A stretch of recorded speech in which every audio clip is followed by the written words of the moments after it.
Many times in restaurants in Karen and some other places, watching together, Arsenal, team playing, Mr. Speaker. So, Mr. Speaker, this was a very friendly man. This was a man who did not address people because they are from this community or that community. He used to keep everyone close because he's a Kenyan. Mr. Speaker, I don't want to speak about my journey with him. You know, Mr. Speaker, where I came from, and you know when I visited you in Malakisi, how I was looking like and how I look like today, Mr. Speaker. If you put those photos next to each other, you know. Mr. Speaker, I came to visit you at your constituency that time. You were the Minister of Foreign Affairs or something, I can remember something like that. And I spent the night with you at your home. So, Mr. Speaker, this is a man who has molded many political lives, Mr. Speaker. Myself, Mr. Speaker, when I interacted with Honorable Raila Odinga was in the year 2003. And I became a mayor, I wanted to become an MP. Honorable Caroli was a very powerful man in his office, Mr. Speaker, in 2013. He almost denied me a ticket. If it was not Baba, I would not have been in this parliament, Mr. Speaker. Very powerful man, Mr. Speaker, by then, Mr. Speaker. He almost denied me. But Baba stood with me, Mr. Speaker, and said, this is the young man who should be the member of parliament for Suna East, Mr. Speaker. No, there's no correction there, Mr. Speaker. We know what happened. You are either on a point of order or nothing. Mr. Speaker. Yes. Mr. Speaker. What is your point of order, Caroli?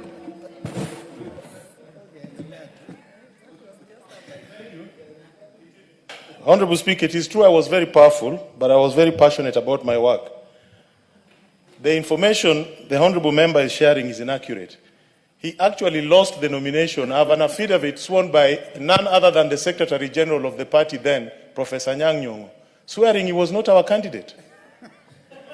That is the correct position. Mr. Speaker, Mr.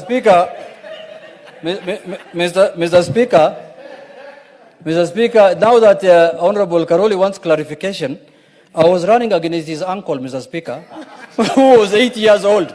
And when I defeated him, Mr. Speaker, Honorable Caroli brought family issues now to ODM issues, Mr. Speaker.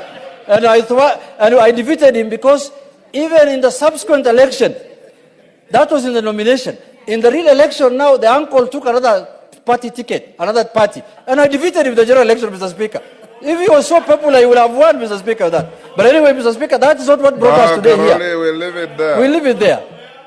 Order. Mr. Speaker. Yes. Mr. Speaker. Order. Mr. Speaker, it is on record that Honorable Caroli has, in his own words, accepted he was a very powerful man. So that confirms the sufferings that I went through his hands, Mr. Speaker. So, Mr. Speaker, let us mourn Baba. Let us mourn Baba because he was a man who stood for justice. And I can confirm here, if it was not him, I would not have been given the ODM ticket. That is the truth.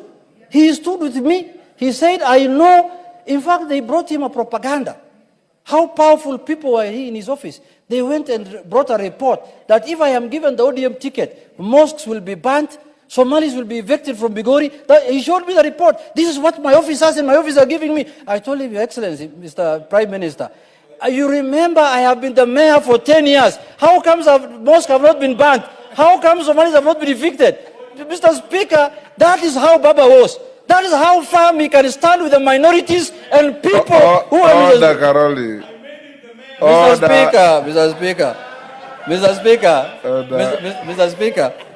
Speaker, you know Caroli? Mr. Speaker, Caroli comes from Homa Bay. Eulogize Baba. We are eulogizing Baba. Caroli comes from Homa Bay, I come from Bigori.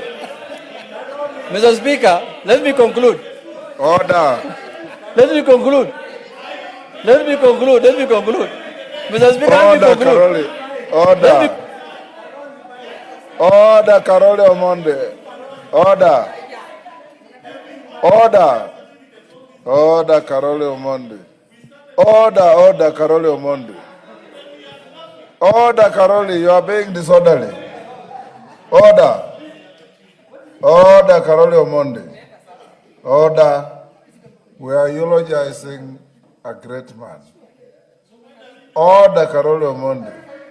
And the two of you, order, the two of you